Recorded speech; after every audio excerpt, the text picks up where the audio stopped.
보통 고구려의 왕이라고 하면 대부분의 사람들이 시조인 주몽이나 광개토 대왕, 장수왕을 떠올리는데요. 수많은 왕들 중에서도 그들이 유독 대중들에게 주목받는 이유는 바로 그들이 세운 위대한 업적과 흥미로운 스토리 때문이겠죠. 그런데 고구려에는 그들 외에도 파란만장한 삶을 살았던 또 한 명의 위대한 정복군주가 있었습니다. 바로 오늘 이야기의 주인공인 미천왕이죠. 미천왕 을불은 고구려의 13대 국왕인 서천왕의 차남 돌고의 아들로 지체 높은 왕족의 신분을 가지고 태어났습니다. 하지만 그의 큰아버지이자 고구려의 14대 국왕인 봉상왕이 왕권을 강화시킨다는 명분 아래 자신의 친족들을 숙청하기 시작하면서 그의 불행한 어린 시절이 시작되었죠.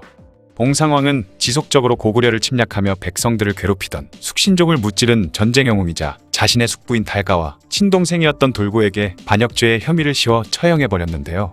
을불은 자신의 아버지 돌고가 반역죄를 쓰고 처형당하자 머지않아 자신 또한 같은 운명이 될 것을 짐작하고 신분을 숨긴 채 수실촌이라는 마을로 도망갔습니다. 이후 그 마을의 부자인 음모라는 인물의 집에서 머슴살이를 하게 되죠. 하지만 음모는 아랫사람들에게 그리 너그러운 인물이 아니었는지 을불은 그곳에서 일하는 동안 죽어라 고생만 했다고 하네요. 그리고 음모의 집에는 연못이 하나 있었는데 여름이 되면 그곳의 개구리들이 시끄럽게 울어댔기 때문에 음모는 을불에게 개구리가 울지 못하도록 밤새 연못에 돌을 던지라 시켰다고 하죠. 결국 고생만 바가지로 하는 생활을 참다 못한 을불은 음모의 집에 들어간 지 1년 만에 머슴살이를 그만뒀고 그동안 모은 돈을 미천 삼아 제모라는 소금 장수와 동업을 하게 됩니다. 그러던 어느 날 소금 장사를 마친 을불은 압록강 동쪽 사수촌이라는 마을에 살던 한 할머니의 집에서 하루를 묵게 되는데요. 을불은 하룻밤을 자는 대가로 할머니에게 갖고 있던 소금 중 일부를 줬는데 할머니는 을불이 제시한 것보다 더 많은 소금을 요구했죠. 이에 을불이 그것을 거절하자 화가 난 할머니는 을불이 잠든 틈을 타 그의 소금 가마니에 자신의 신발을 집어넣은 후 관아로 달려가서 을불이 도둑질을 했다고 신고해버렸습니다. 그런데 그곳 관아의 수령은 아무런 의심도 없이 할머니의 말만 믿고서는 을불에게 도둑질한 죄를 물어 그의 소금을 모조리 압수한 것도 모자라 그를 잔뜩 두들겨 팬 후에 내쫓아버렸다고 하죠. 그렇게 가지고 있던 소금을 모두 잃고 모진꼴을 당한 을불은 매를 맞은 후유증으로 골병이 들고 제대로 먹지도 못하면서 완전히 거지꼴이 되었다고 합니다. 한편 당시 국왕이었던 봉상왕은 고구려판 연산군이라 불릴 만큼 날이 갈수록 폭군의 기질을 보여줬다고 하는데요.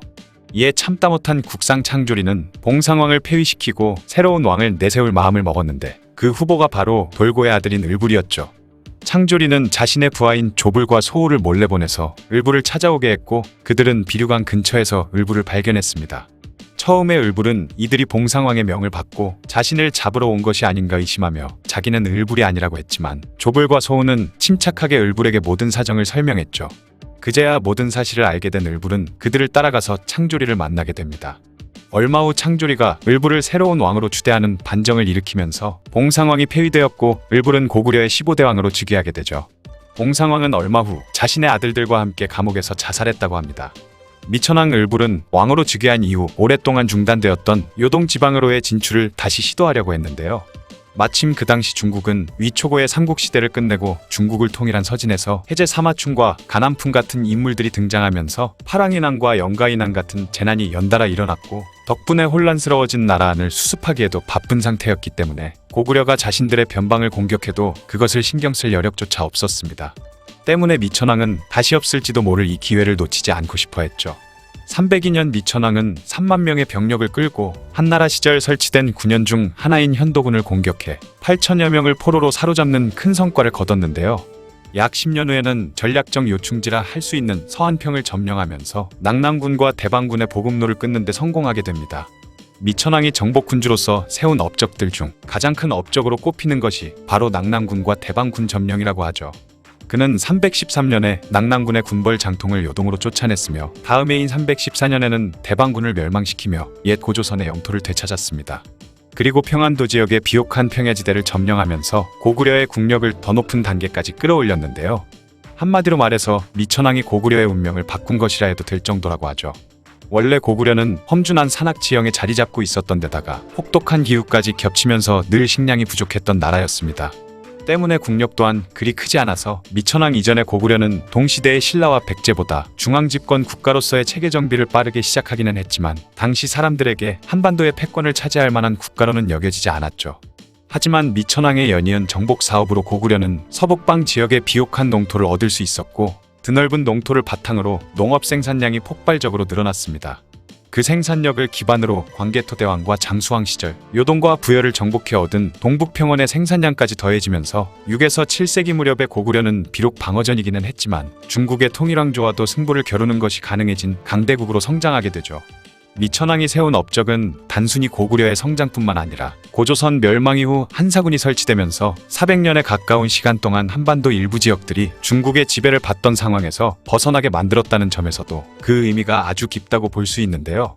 게다가 그가 점령한 낙랑군과 대방군은 중국의 수준 높은 문화와 기술을 누리고 있던 곳이었기 때문에 이 세력들을 흡수한 고구려뿐만 아니라 낙랑군과 대방군에서 나온 많은 수의 유민을 받아들인 백제 또한 선진 문물들을 받아들여 빠르게 발전할 수 있었죠. 낙랑과 대방 점령 못지않게 중요한 미천왕의 업적 중 하나가 바로 서안평 지역을 고구려의 영토로 만든 것인데요. 서안평은 지금의 평안북도 의주, 압록강 맞은편 지역을 말합니다. 이곳은 예전부터 고구려가 중국과의 교역을 하는데 필요한 황해 지역으로 진출을 하기 위해서는 반드시 점령해야 할 전략적 요충지로 여겨졌죠. 그래서 미천왕 이전 세대의 왕들 또한 이 지역을 점령하려고 시도했지만 당시 요동 세력들이 방해를 하면서 서안평을 손에 넣는데 실패했습니다.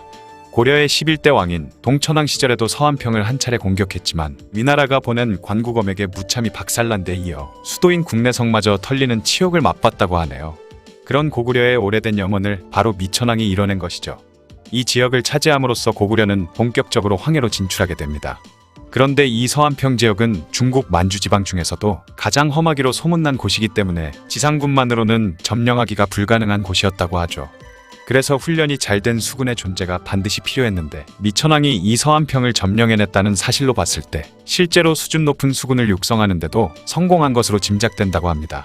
낙랑군과 대방군을 점령한 미천왕은 319년 요동 지역으로도 진출을 시도했는데요.